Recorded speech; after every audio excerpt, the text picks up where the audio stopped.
Hello नमस्कार साथियों, स्वागत है आपका आज के क्लास में। और आज हम फाइनली पढ़ने वाले हैं एजुकेशनल साइकोलॉजी में एक चैप्टर है। और चैप्टर नंबर होगा हमारा 26। और ये जो चैप्टर होगा, इस चैप्टर का नाम होगा विशिष्ट आवश्यकता वाले बालक या फिर जो असाधारण बालक है उनकी शिक्षा। Education of the child with special needs और एक्सेप्शनल चाइल्ड। तो फिर आइए और शुरू करते हैं। आखिर विशिष्ट या फिर जो असाधारण बालक होता है, इसका अर्थ क्या है।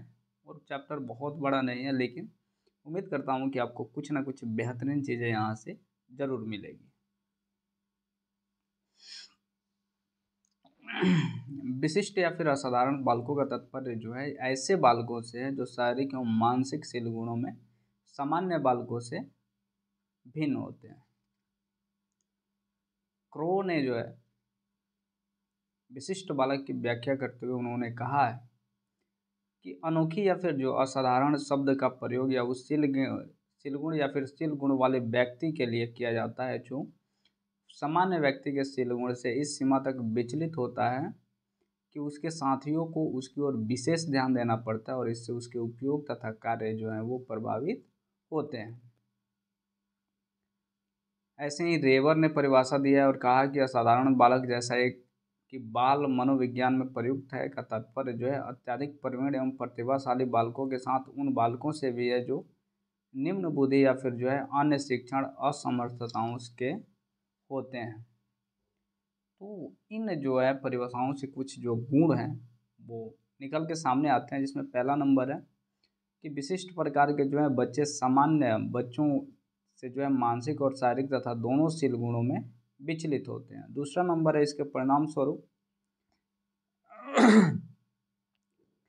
ऐसे बालकों के जो है उपयोग और क्रियाएं जो है प्रभावित भी होती हैं। और तीसरा नंबर है कि अब विचलन जो है इस सीमा तक होता है कि उसकी ओर जो व्यक्तिगत रूप से ध्यान देने की आवश्यकता होती है। तो अगर संक्षेप में कहा जाए तो हम कह सकते हैं कि विशिष्ट या फिर जो है असाधारण बालकों का तात्पर्य ऐसे बालकों से है जो शारीरिक अथवा मानसिक शील गुणों में सामान्य बालकों से एक मान्य सीमा तक विचलित होते हैं।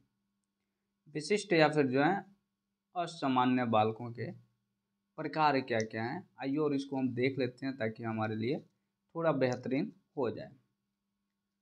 तो इसमें जो पहला नंबर है यह है मानसिक असाधारण बालक, जिसको मेंटल एक्सेप्शनल चिल्ड्रन बोलते हैं। इसके बाद दूसरा नंबर है शारीरिक असाधारण बालक, जिसको हम फिजिकल एक्सेप्शनल चिल्ड्रन बोलते हैं। और इसके बाद जो है तीसरा नंबर इसको वाणी असाधारण बालक बोलते हैं, जिसको स्पीच और या फिर लैंग्वेज एक्सेप्शनल जो है चिल्ड्रन बोलते हैं। और चौथा नंबर है यह है संवेगात्मक असाधारण बालक, जिसको हम इमोशन एक्सेप्शनल चिल्ड्रन बोलते हैं। विशिष्ट या फिर जो है असाधारण बालक को मानसिक शील गुणों के आधार पर भी दो भागों में बांटा गया है, जिसमें प्रतिभाशाली बालक और मानसिक दुर्बल बालक आते हैं। ऐसे ही जो है शारीरिक शील गुणों के आधार पर भी जो है विशिष्ट बालकों को जो है विशिष्ट बालक को कई सारे जो है वर्गों में विभाजित किया गया है, जिसमें अंधे बालक, बहरे बालक और गूंगे बालक। ऐसे ही जो है संवेगात्मक शील गुणों के आधार पर भी जो है इनको तीन श्रेणियों में विभाजित किया गया है, जिसमें पिछड़े बालक, समस्या बालक और बाल अपराधी बालक आते हैं। तो आइए और देख लेते हैं इसमें से खास करके प्रतिभा जो है मानसिक शील गुण और शारीरिक शील गुण वाले देख लेते हैं। इसके बाद जो संवेगात्मक शील गुण है इसको हम अगले चैप्टर में देख लेंगे। तो पहला नंबर है प्रतिभाशाली या फिर जो प्रवीण बालक है, इसको हम देख लेते हैं। साधारणतः जो है ऐसे बालकों को प्रतिभाशाली बालक कहा जाता है जिनकी बुद्धि औसत बालकों की तुलना में अधिक होती है। टर्मन तथा मेरिल ने जो है के अनुसार जो है 140 से अधिक बुद्धि लब्धि वाले बालक को प्रतिभाशाली बालक कहा जाता है।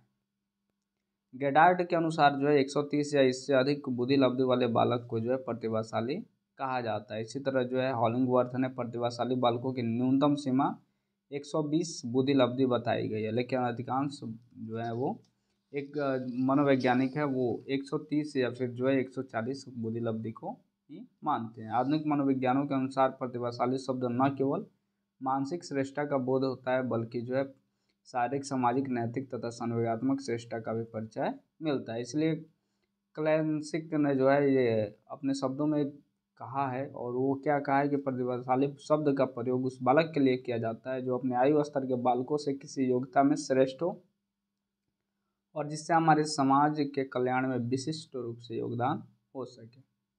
प्रतिभाशाली या फिर जो प्रवीण बालक हैं इनकी जो है कुछ विशेषताएं भी होती हैं, आइए और उस विशेषताओं को हम लोग देख लेते हैं। पहला नंबर है मानसिक शील गुण। तो इनकी जो बुद्धि लब्धि है ये बहुत तेज होते हैं। इनकी जो मानसिक शील गुण है यानी जो मेंटल ट्रेट्स हैं, प्रतिभाशाली बालकों की एक मुख्य विशेषता यह है कि साधारण ये जो है साधारण बालकों की अपेक्षा उनकी मानसिक योग्यता कहीं अधिक होती है और बुद्धि लब्धि करीब करीब 140 बताई जाती है। चैंपलिन ने 1975 में इसको कहा है। जबकि एक सामान्य बालक की जो है बुद्धि लब्धि की उच्च सीमा 109 है। तो इन दोनों के बीच जो है बहुत ही अंतर हो जाता है। ऐसे ही जो है शारीरिक शील गुण, प्रतिभाशाली बालक सामान्य बालकों की अपेक्षा लंबे और भारी वजन के होते हैं और जन्म के समय जो है वे औसत बच्चों से 1 पाउंड अधिक भारी और करीब 1.5 इंच अधिक लंबे होते हैं। तीसरा नंबर है सामाजिक एवं आर्थिक स्तर।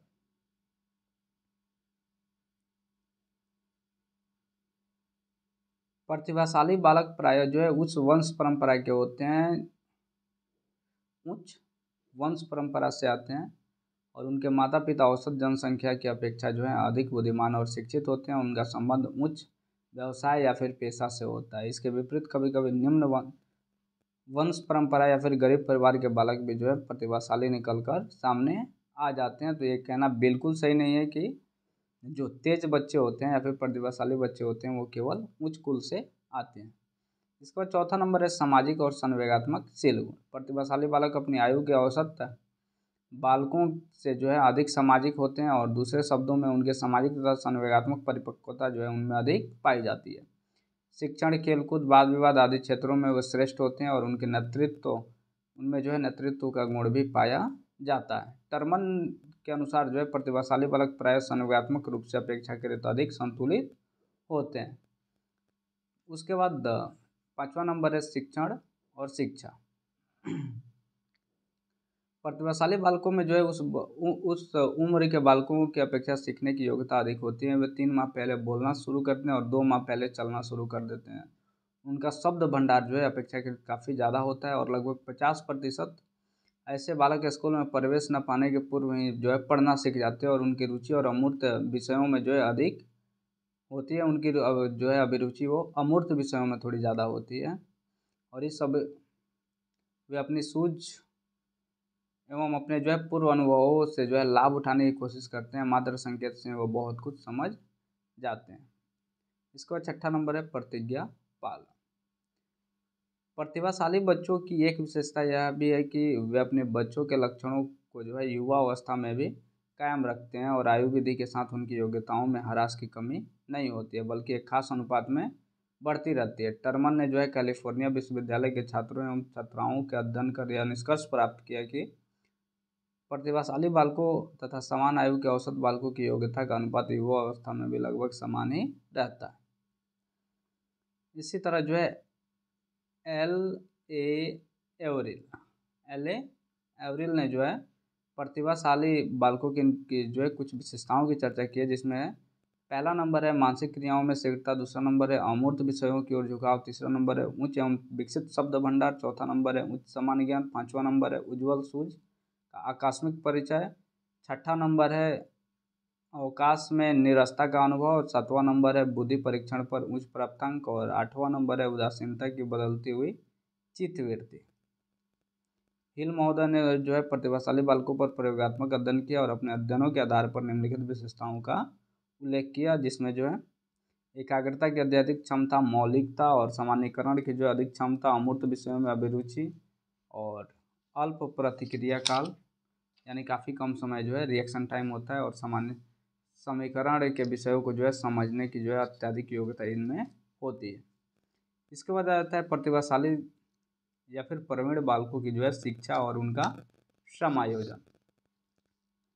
प्रतिभाशाली या फिर जो है प्रवीण बालकों की शिक्षा और उनका समायोजन। प्रतिभाशाली बालकों की शिक्षा जो है ये शिक्षक और शिक्षा शास्त्री और संबंध प्रबंधक के सामने जो है एक गंभीर समस्या हो जाती है। और वास्तव में शिक्षा और समायोजन की दृष्टि से ऐसे बालक जो है काफ़ी बड़ी हद तक समस्या बालक होते हैं। इसका कारण यह है कि ये सामान्य पाठ्यक्रम उनकी मानसिक योग्यता के समरूप नहीं होते। उनके लिए यह पाठ्यक्रम इतना आसान होता है कि वे सहज ही थोड़े समय में उसे सीख जाते हैं, फिर उस पाठ्यक्रम में उनकी अभिरुचि बाकी नहीं रहती। उसके बाद जो है लुटिंग्स के अनुसार जो है प्रतिभाशाली बालक निम्न कारणों से कुसमायोजित हो जाते हैं और वो अपनी शिक्षा में जो है पिछड़ जाते हैं। इसमें पहला नंबर है, प्रतिभाशाली बच्चों को अपनी शिक्षा की मान्यता शिक्षक द्वारा नहीं मिलने पर शिक्षालय के प्रति उनमें प्रतिरोध उत्पन्न हो जाता है। दूसरा नंबर, ऐसे बालकों को माता पिता द्वारा अपनी प्रतिभा या फिर श्रेष्ठता की मान्यता नहीं मिलने पर उनमें उत्तेजन तथा धनात्मक प्रबलन की कमी हो जाती है। तीसरा नंबर है, ऐसे बच्चों को श्रेष्ठता की भावना अधिक होने पर सामान्य बुद्धि के बच्चों के साथ जो है सामाजिक अभियोजन जो है काफ़ी कठिन बन जाता है। वैसे ही चौथा नंबर है, कक्षा कार्य के उत्तेजन के अभाव में अध्ययन आदत का जो है विकास नहीं हो पाता है। पांचवा नंबर है, समूह द्वारा प्रतिभाशाली बच्चों के कार्यों को जो है सामाजिक मान्यता नहीं मिलने पर उनमें हीन भावना जो है विकसित हो जाती है। छठा नंबर है, वयस्कों द्वारा जो है प्रतिभाशाली बच्चों की अनावश्यक प्रशंसा के कारण उनमें घमंड, अहंकार आदि शील गुणों का विकास हो जाता है। सातवां नंबर है, सामान्य सामाजिक क्रियाओं के अभाव में जो है व्यक्तित्व का एक तरफा विकास हो जाता है। इसके बाद उपयुक्त शैक्षिक कार्यक्रम, आइए और देख लेते हैं हम उनको कि क्या क्या जो है। लेकिन इससे पहले आपको जानना है कि जो बच्चे खास करके काफ़ी ज़्यादा ऐसा माना जा सकता है कि जो बहुत तेज़ बच्चे हैं या फिर जिनके अंदर प्रतिभा बहुत ज़्यादा है, वो इतना तेज़ होने के बाद भी कई बार हम देखते हैं कि बच्चा शुरू में बहुत तेज़ था लेकिन आगे चल के और समाज में पिछड़ गया। इसका रीज़न क्या है? और रीज़न हमने पढ़ा, इसको समझा, तो केवल ऐसा नहीं है कि ये केवल शहरों में ही होता होगा, नहीं बिल्कुल नहीं है। खास करके ये जो चीज़ें हैं ये गाँवों में होने वाली चीज़ें हैं, क्योंकि शहरों में उस हिसाब से स्कूल है, जैसे सीबीएसई बोर्ड है, आईसीएसई बोर्ड है और भी कई सारे टॉप लेवल के बोर्ड हैं जो कि जो है वो उन बेस्ट करिकुलम को जो है वो ऑब्जर्व करते हैं और या यूँ कहें कि धारण करते हैं, और उन चीज़ों के अंदर जो है बच्चों जो है जिस हिसाब से शिक्षा का विकास होना चाहिए उस हिसाब से विकास करते हैं। लेकिन गाँव में तो ये सुविधा नहीं है, और ख़ास करके सरकारी स्कूलों में और प्राइवेट स्कूलों में भी खास करके कोई बहुत ज़्यादा अंतर नहीं देखने को मिलता है। लेकिन रियलिटी है, तो वहाँ पे जब उनको समुचित शिक्षा नहीं मिल पाता या फिर उस लायक शिक्षा नहीं मिलता जिस लायक उनका माइंडसेट होता है, वहाँ पे वो कम हो जाते हैं। ऐसे ही आपने देखा होगा, जब आप 9th या 10th में पढ़ रहे होंगे, वहाँ पे हर चैप्टर के अंत में जो है ऐच्छिक विषय दिया है या फिर ऐच्छिक प्रश्नावली दिया रहता है जो थोड़ा सा हार्ड होता है। वो जो हार्डनेस दिया जाता है वो उन्हीं बच्चों को कंट्रोल करने के लिए दिया जाता है। सामान्य बच्चे तो सामान्य क्वेश्चन नहीं बना पाते जो नॉर्मल चैप्टर के क्वेश्चन है उनको नहीं बना पाते, तो फिर उन जो ऐच्छिक प्रश्नावली है उसको कैसे बना पाएंगे। तो अगर इनको जो है कंट्रोल करना है या फिर इनकी जो शिक्षा को है बेहतरीन करना है, तो कैसे किया जा सकता है ये उसको हम देख लेते हैं। कई बार आपने सुना होगा कि काफ़ी कम उम्र में ही जो है करीब 22 साल 23 साल में पीएचडी तक के लोग चले जाते हैं, जबकि पीएचडी में सामान्य लोगों को जाने में 32-33 साल के आसपास लग जाता है। बहुत कम कोई लगातार पढ़ा है तो जाके 30 साल तक वो पीएचडी कर पाता है, रियलिटी। तो उपयुक्त शैक्षिक कार्यक्रम क्या हों प्रतिभाशाली बच्चों के लिए जो उनके जो है विकास में समायोजन जो है वो कर पाए और बेहतरीन बच्चे बन सके। तो पहला है शीघ्र वर्ग उन्नति। मतलब कहने का मतलब है कि रैपिड ग्रेड एक्सेलरेशन और वो अगर जल्दी जल्दी हो, तो अगर किसी विद्यालय में ऐसी सुविधा है कि अगर कोई बालक उस हिसाब से जो है प्रगति कर रहा है या फिर उस हिसाब से पढ़ने वाला है कि उसको हम आगे भेज सकते हैं, तो बिल्कुल भेजा जाना चाहिए। और उसका पदोन्नति या फिर यूँ कहें वर्ग जो है, आज थर्ड में है कल फोर्थ में कर सकते हैं। अगर फोर्थ को भी काफ़ी समय में ऑब्जर्व कर लिया तो फिर फिफ्थ क्लास में कर सकते हैं, सिक्स्थ ऐसे ही करके, और उसको जितना जल्दी हो सके माइंड को उसका जो है इस्तेमाल करना सिखाया जाए। इसके बाद दूसरा नंबर है पाठ्यक्रम में समृद्धि। अगर कैरिकुलम है हमारा, तो अगर हम उसको बेहतरीन तरीके से समृद्ध कर दें तो उन बच्चों के लिए तो अच्छा हो जाता है, लेकिन सामान्य बच्चों के लिए थोड़ा सा दिक्कत हो जाता है। तो उनके लिए अलग क्लास की व्यवस्था की जाती है, जहाँ पे एडवांस लेवल की पढ़ाई भी दी जाती है। इसके बाद तीसरा है विशिष्ट कक्षा का प्रबंध, यानी अरेंजिंग स्पेशल क्लासेज। वहाँ पे जो है उनको काफ़ी ज़्यादा फ़ायदा देखने को मिल जाता है स्पेशल क्लासेज में। और चौथा नंबर है विशिष्ट योजनाएं, जिसको स्पेशल प्रोजेक्ट्स बोलते हैं, जिसमें कहानी, कविता, नाटक, चित्रकारी, वाद विवाद आदि जो है शामिल किए जा सकते हैं। जैसे आजकल हम लोग नॉर्मली देखते हैं विकास देवकीर्ति सर को, वो बताते हैं कि जब अपने कॉलेज के दिनों में थे तो वो, चूँकि उनका जो सिलेबस था वो सिलेबस को पढ़ चुके होते थे, लेकिन उसके बाद क्या होता था, वो नॉर्मली जो है वो वाद विवाद में वो शामिल हो जाते थे, ऐसे कहें तो स्पीच वगैरह में शामिल हो जाते थे, और वहाँ पे वो कई सारे अवार्ड भी जीतते थे। तो ये भी था कि उनका जो है क्षमता, बोलने की जो क्षमताएं थी वो ज़्यादा विकसित हो रही थी। इसके बाद है योग्य शिक्षक और उपयुक्त अध्यापन विधि। भाई सीधी सी बात है कि अगर बच्चे अच्छे हों पढ़ने वाले और योग्य शिक्षक नहीं मिले, मैंने एक टीचर को देखा था कि उनके पास जो है ना पढ़ाने की क्षमताएं नहीं थी, यूँ कहे कि सामान्य बालक भी नहीं पढ़ पाते थे उनसे, तो एक एक्सपर्ट बच्चा कैसे पढ़ेगा। तो बच्चे हमेशा उनकी शिकायत किया करते थे, और शिकायत करते करते स्थिति ऐसी आ गई कि उनको कॉलेज छोड़ना पड़ा। यूँ कहें तो लज्जा के मारे या फिर जो भी हो, परंतु कॉलेज छोड़ना पड़ा। इसके बाद छठा नंबर है पृथक शैक्षणिक संस्था। आधुनिक शिक्षा विशेषज्ञों तथा मनोवैज्ञानिकों ने जो है प्रतिभाशाली बालकों की समुचित शिक्षा के लिए पृथक शैक्षिक संस्था की सिफारिश की है, और इस संस्था में केवल प्रखर बुद्धि बालकों का जो है नामांकन होना चाहिए। इससे बालकों की योग्यता, मनोवृत्ति और अभिरुचि के अनुकूल पाठ्यक्रम बनाने और उपयुक्त अध्यापन विधि को जो है उपयोग करने की सुविधा होगी। इसके बाद है मानसिक मंदन वाले अथवा जो है मानसिक निर्बल बुद्धि वाले बालक। आम बोलचाल की भाषा में मंद बुद्धि वाले बालक उसे कहते हैं जिसकी बौद्धिक योग्यता औसत बुद्धि बालकों से कम होती है। ऐसे बालकों के लिए कई प्रकार के पद का उपयोग किया जाता है, जैसे मानसिक दुर्बल, मानसिक न्यून, निर्बल बुद्धि, मंद बुद्धि इत्यादि का प्रयोग किया जाता है। और वेकफील्ड ने जो है मंद बुद्धि बालक की परिभाषा देते हुए कहा है कि मानसिक दुर्बलता का तात्पर्य जो है उन स्थितियों के समूह से है जिनकी विशेषताएं अपर्याप्त सामाजिक समायोजन, शिक्षण की न्यून क्षमता, परिपक्वता की मंद गति, जिसके कारण जो है न्यून बौद्धिक क्षमता, बौद्धिक योग्यता है जो जन्मजात होती है अथवा जो है आरंभ से ही वर्तमान रहती है। वैसे ही आर्मरोड ने कहा कि सामाजिक न्यूनता की विशेषता है औसत से निम्न सामान्य बालकों की जो है अनुकूली अनुपयोग उपयोग का अभाव। और इन परिभाषाओं से जो है कुछ बातें जो है वो निकल के सामने आती है, जिसमें पहला नंबर है कि मंद बुद्धि के बालकों में जो है सामाजिक समायोजन की क्षमता अपर्याप्त होती है।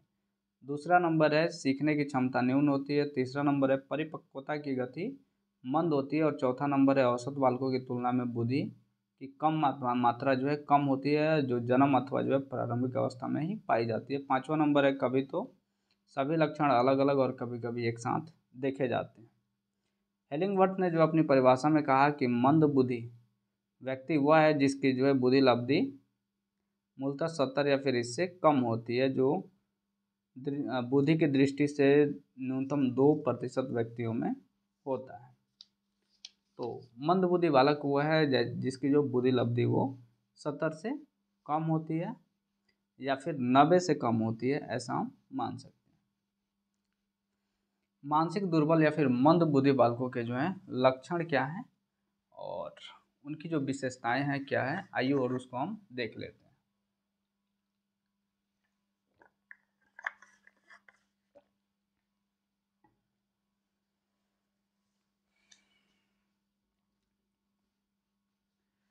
पहला नंबर है निम्न बौद्धिक क्षमता। मंद बुद्धि के बालकों की एक मुख्य विशेषता है कि इनकी विशेषता जो है इनकी जो है बुद्धि काफ़ी सीमित होती है और उनकी बौद्धिक योग्यता की उच्चतम सीमा जो है 75 या फिर 70 होती है।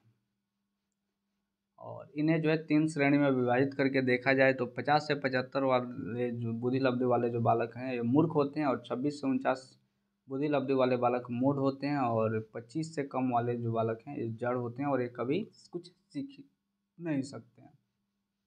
अगर इन पे ध्यान न दिया जाए तो ये मर भी जाएंगे बिना खाए। दूसरा नंबर है शारीरिक लक्षण। ऐसे बालकों का जो है शरीर सामान्य या फिर प्रतिभाशाली बालकों की अपेक्षा नाटा, हल्का और अल्प विकसित होता है।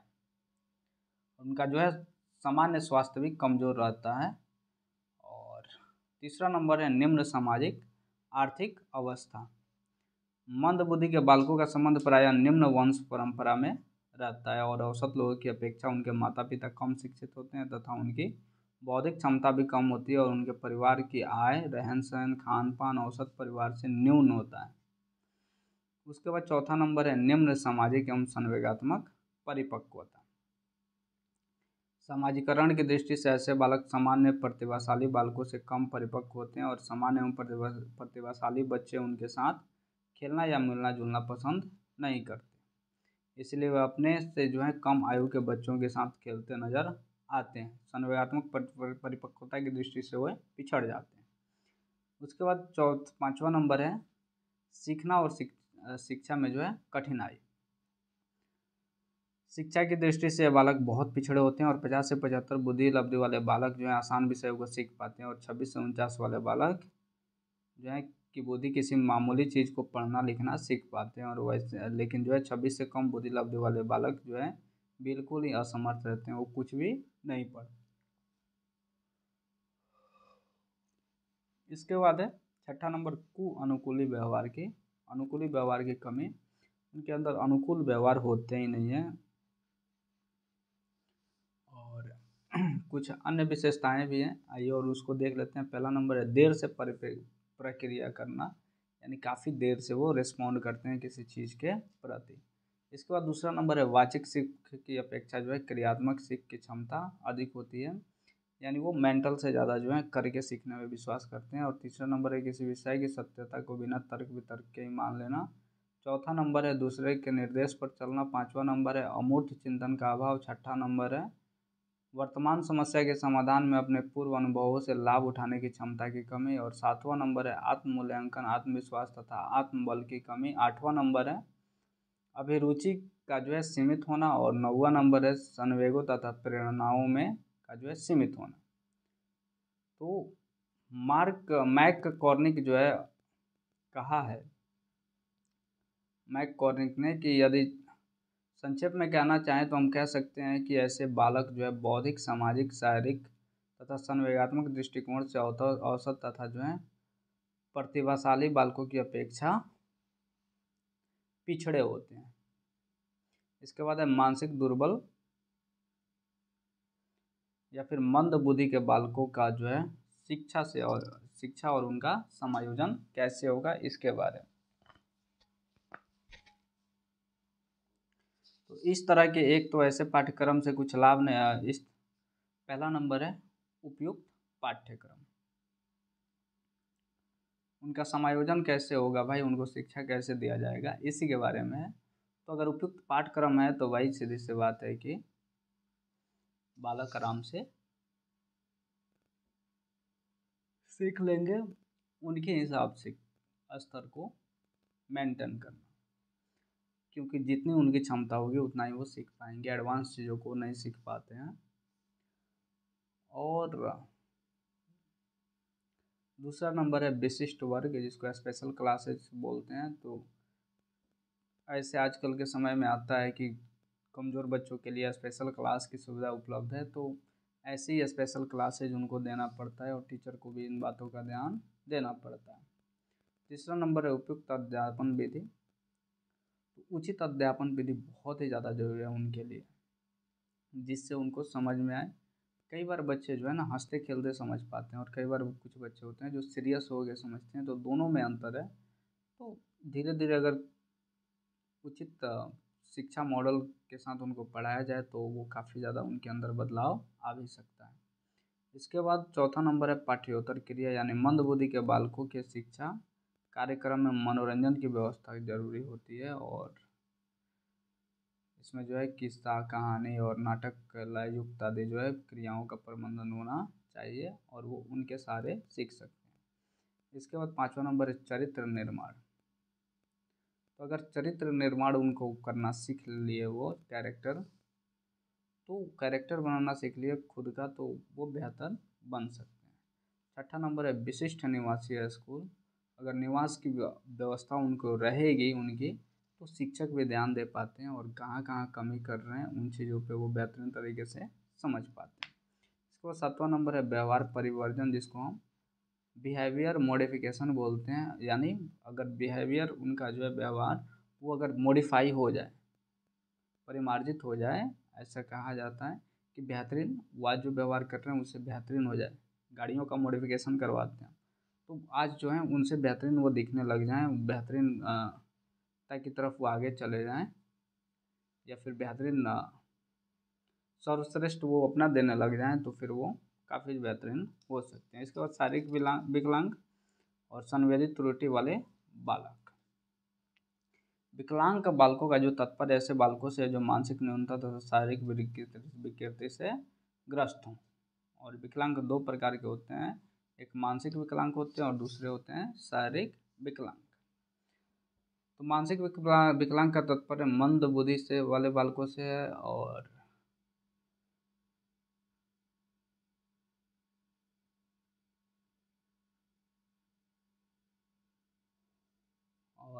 जो शारीरिक विकलांग वाले जो बालक होते हैं, ये बॉडी से फिजिकली होते हैं, और चाहे हो सकता है पैर टूटा हुआ हो, पैर कटा हुआ हो, या फिर पोलियो हो, लकवा हो, और भी कई सारे जो होते हैं वो एक्सीडेंटल हो, तो वहाँ पे थोड़ा सा ये जो बालक होते हैं विकलांग बालक के रूप में आते हैं। आँख से भी काने हो या फिर बहरा हो, और भी कई सारे चीज़ आते हैं इसमें। शारीरिक विकलांग वाले बालकों का प्रकार क्या है, आइए पहले हम इसको देख लेते हैं। पहला है दृष्टि क्षति या फिर असमर्थता वाले बालक, दूसरा है श्रवण असमर्थता वाले बालक, और तीसरा है भाषा या वाणी असमर्थता वाले बालक, यानी गूंगे बालक। तो दृष्टि या फिर दृष्टि क्षति से या फिर जो है असमर्थता वाले जो बालक हैं, आइए और इसके बारे में हम लोग पढ़ते हैं ताकि आपको बेहतरीन तरीके से समझ में आ जाए।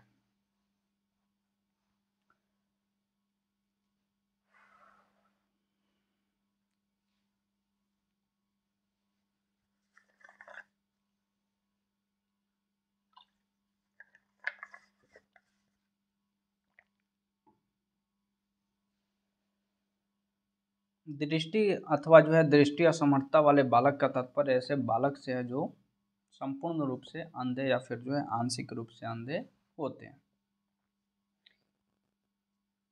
ऐसे बालकों की कई सारी विशेषताएं हैं, आइए और उनको हम देख लेते हैं। पहला नंबर है दृष्टि क्षति वाले बालक अन्य इंद्रिय जैसे कान, नाक आदि की जो है कार्यवाही यानी जो फंक्शनिंग ये सामान्य नहीं होती है।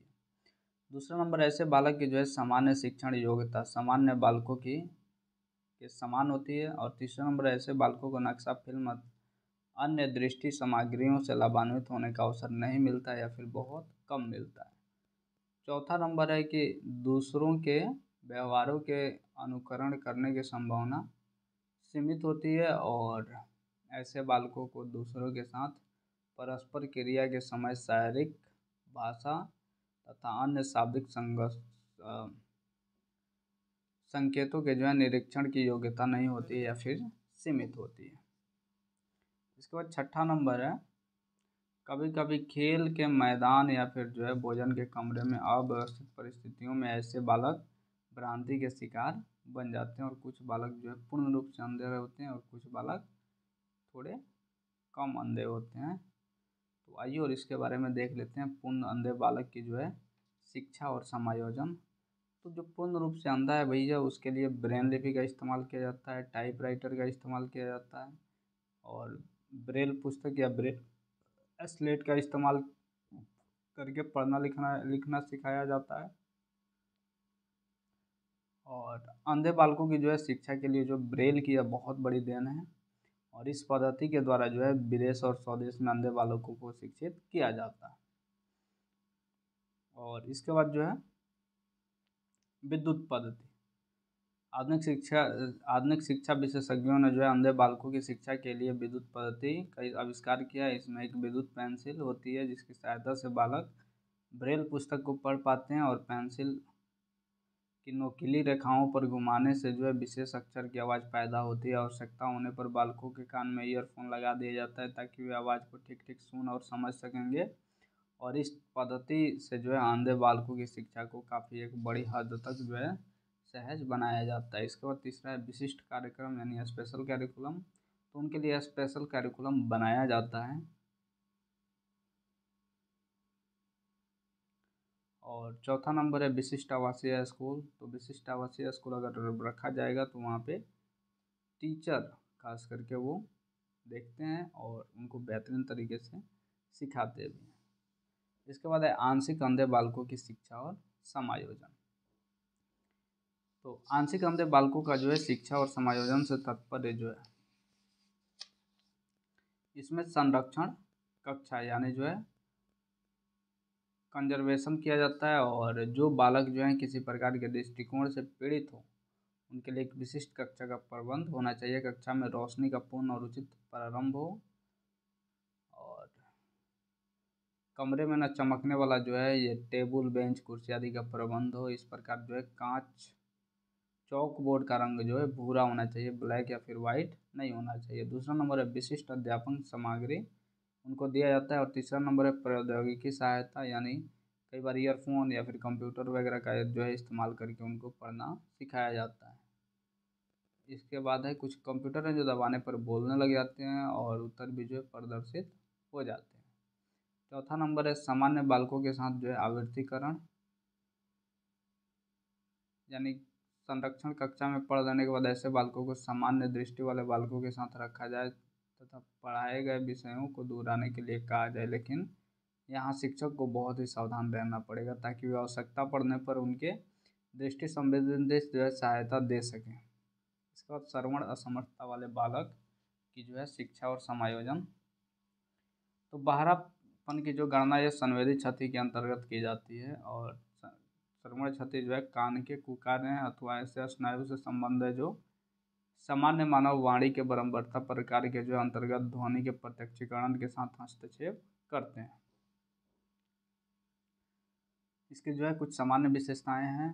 इसमें पहला मौखिक भाषा के प्रति जो है अपरिचित अनावरण के कारण श्रवण क्षति वाले बालकों में जो है विलंबित भाषा विकास विशेष रूप से प्रारंभिक जीवन में देखा जाता है। दूसरा नंबर ऐसे बालकों में वाणी पठन ओठ पठन की जो है सीमित योग्यता पाई जाती है। वर्ग के अन्य बालकों की अपेक्षा वाणी क्षति से जो है पीड़ित बालक में मौखिक भाषा कम पाई जाती है। चौथा नंबर है चिन्ह भाषा तथा उंगली उच्चारण में ऐसे बालक अधिक प्रवीण होते हैं। बहरापन जो है मुख्य रूप से दो प्रकार का होता है, पहला है पूर्ण बहरा और दूसरा है आंशिक बहरा। तो आंशिक बहरापन जो है बहरापन की मात्रा कम या फिर अधिक हो सकती है, और कुछ बालकों में जो है 30 से 40% श्रवण ध्वनि सुनाई देती है, और कुछ में जो है 40 से 70% तक। और जिन बालकों में यह क्षति 70 से अधिक होती है उन्हें शैक्षिक बहरापन कहा जाता है, यानी शैक्षिक बहरा कहा जाता है। अध्ययनों से ज्ञात होता है कि 35 से 40% बहरापन वंश परंपरा के अनुसार होता है, और शेष जन्म के बाद जो है शैशवावस्था में जुकाम, इन्फ्लुएंजा, कुकुर खांसी, शीतला रोग जिसको मिसल्स बोलते हैं, इसके बाद स्कारलेट जो है जिसको स्कारलेट फीवर बोलते हैं आदि के कारण हो जाता है। पूर्ण बहरे बालकों की अपेक्षा और आंशिक बहरे बालकों के लिए जो है शिक्षा का व्यवस्था करना आसान हो जाता है। इसके बाद है पूर्ण बहरे बालक।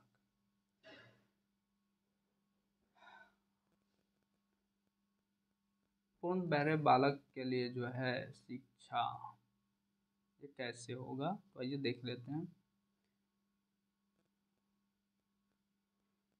पहला नंबर है विद्युत पद्धति, यानी आधुनिक मनोवैज्ञानिकों ने के सक्रिय प्रयास से कुछ ऐसे यंत्र बनाए गए हैं जिनकी मदद से बहरे बालकों की शिक्षा कुछ हद तक संभव हो सकी। इसमें श्रवण यंत्र वगैरह जो है हियरिंग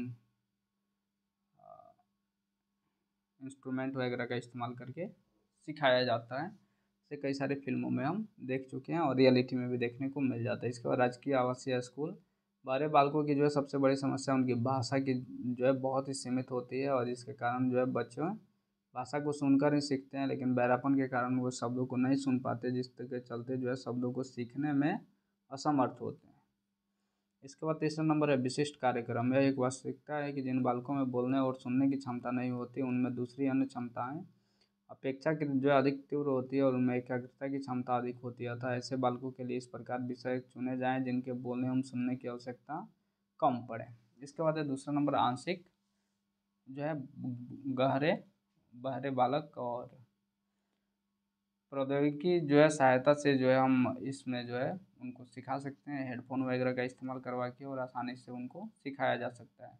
इसके बाद सामान्य कक्षा में जो है ऐसे बालकों को किसी स्कूल या वर्ग में जो है शिक्षा देने की जरूरत नहीं, बल्कि सामान्य कक्षा में जो है सामान्य क्षमता वाले बालकों के साथ शिक्षा दी जाए, लेकिन शिक्षक को यहाँ कुछ खास सावधानी बरतने की आवश्यकता होती है। पहली बात, ऐसे बालकों को जो है कक्षा के सामने शिक्षक के समीप बैठाना चाहिए ताकि वो शिक्षक की होठों की गति को पढ़ सके। दूसरी बात यह है कि शिक्षक कभी कभी इस बात की जांच कर ले कि सुनने वाला यंत्र ठीक से फिट है या फिर नहीं, और तीसरी बात यह है कि होठों की गति को देखकर बातों को समझने का ज्ञान जो है बालकों में विकसित किया जा सके। तीसरा नंबर है सामाजिक स्वीकृति। क्योंकि ऐसे बालकों को जो है सामान्य रूप से सुनने वाले बालकों के साथ शिक्षा दी जाती है, इसीलिए उनमें हीनता की भावना की जो है वो होने के संभव जो है वो हो जाती है, थोड़ी सी संभावना रहती है। तो शिक्षा की दृष्टि से जो है काफ़ी ज़्यादा हानिकारक है। तो इससे जो है बालकों को बचाने के लिए शिक्षकों को चाहिए कि वह बालकों के जो है मन में ऐसे विश्वास उत्पन्न करें कि जो है वह सामाजिक रूप से मान्य है। इसके बाद जो है भाषा वाणी और समर्थता वाले योग, यानी कि भैया ना बोलेंगे ना सुनेंगे, गूंगे हो जाते हैं, तो उनके लिए क्या क्या नियम है आइए इसको हम देख लेते हैं। गूंगे बालकों की शिक्षा। गूंगे बालकों में जो है समुचित शिक्षा के लिए एक राजकीय स्कूल की स्थापना होनी चाहिए और उनके लिए जो है विशेष प्रकार के पाठ्यक्रम की व्यवस्था होनी चाहिए। हमारे देश में इस प्रकार के राजकीय स्कूल जो है कई राज्यों में कायम किए गए हैं, जहाँ गूंगे बालकों की जो है शिक्षित करने के इस योग्य दिया जाता है कि वो अपनी जीविका का उपार्जन जो है वो स्वयं कर सकें। इसके बाद है तुतलाने हकलाने या फिर नकियाने वाले बालकों की शिक्षा तथा उनका समायोजन। इसमें पहला नंबर है शिक्षकों को जो है विभिन्न भाषा त्रुटियों का ज्ञान होना चाहिए ताकि वे समझ सके कि अमुक बालक जो है किस प्रकार के शिक्षा दोष से पीड़ित है, और इस ज्ञान के साथ शिक्षक ऐसे बालकों को जो है सही परामर्श देने और उचित प्रबंधन करने में समर्थ होते हैं। दूसरा नंबर, ऐसे बालकों की शिक्षा की व्यवस्था एक अलग अलग विशिष्ट स्कूल में होना चाहिए, और शिक्षा में जो है स्कूल में जो है बालकों के रहने का प्रबंध हो तो और अच्छा है, और 4-5 साल की आयु में उनका प्रवेश ऐसे स्कूलों में कर देना चाहिए। बाद में उन्हें सामान्य बालकों के साथ पब्लिक स्कूल में प्रवेश मिलना चाहिए। तीसरा नंबर है भाषा विशेषज्ञ तथा मनोवैज्ञानिकों की एक कमेटी बना ली जाए जो प्रदर्शन के द्वारा बालकों को ठीक ठीक उच्चारण करना सिखा सके, और जुबान तथा सांस पर किस प्रकार नियंत्रण करके बोलना चाहिए यह कला बालकों को बतलाया जाना चाहिए। इस चौथा नंबर है भाषा सुधार पद्धति का उपयोग यथासंभव होना चाहिए। इसमें एक सरल पद्धति है कि सप्ताह में एक बार भाषा दोष से पीड़ित बालकों के लिए एक शांत लेकिन आनंदप्रद कमरा में जो है लाया जाता है, और कमरे में जो है छोटी छोटी रोचक वस्तुएं होती है जिनके माध्यम से बालकों को कुछ बोलने के लिए कहा जाता है, और कभी तो अकेले में बालकों के साथ जो है कुछ बोलना, एक समूह को बोलना पड़ता है। इससे बालकों की जो है भाषा एक बड़ी हद तक सुधर जाती है और उनकी शिक्षा जो है सहज रूप से होने लग जाती है। पाँचवा नंबर है भाषा दोष से पीड़ित बालकों को जो है माता पिता अधिकारियों से जो प्रोत्साहन प्रशंसा आदि मिलते रहना चाहिए ताकि वे शिक्षा की ओर प्रेरित होते रहें। और रुबिचेक ने जो है अपनी आर्टिकल स्टरिंग चाइल्ड में बातें लिखी है, और पहली बात यह है कि शिक्षक को चाहिए कि ऐसे बालकों को अपने निकट बैठाएं ताकि उनमें भाषा त्रुटियों को जान सके और उनके सुधारने में कोई उचित प्रबंधन कर सके। और दूसरी बात यह है कि शुद्ध बोलने पर बालकों को प्रशंसा और प्रोत्साहन के द्वारा अधिक से अधिक प्रेरित किया जाए। तो दोस्तों ये था हमारा चैप्टर विशिष्ट आवश्यकता वाले बालक तथा साधारण बालक की जो है शिक्षा। उम्मीद है आपको समझ में जरूर आया होगा। और इसके बाद नेक्स्ट चैप्टर है पिछड़े बालक, थोड़ा सा चैप्टर बड़ा होगा, तो कल इसके लिए देखते हैं 27 नंबर चैप्टर कल के लिए।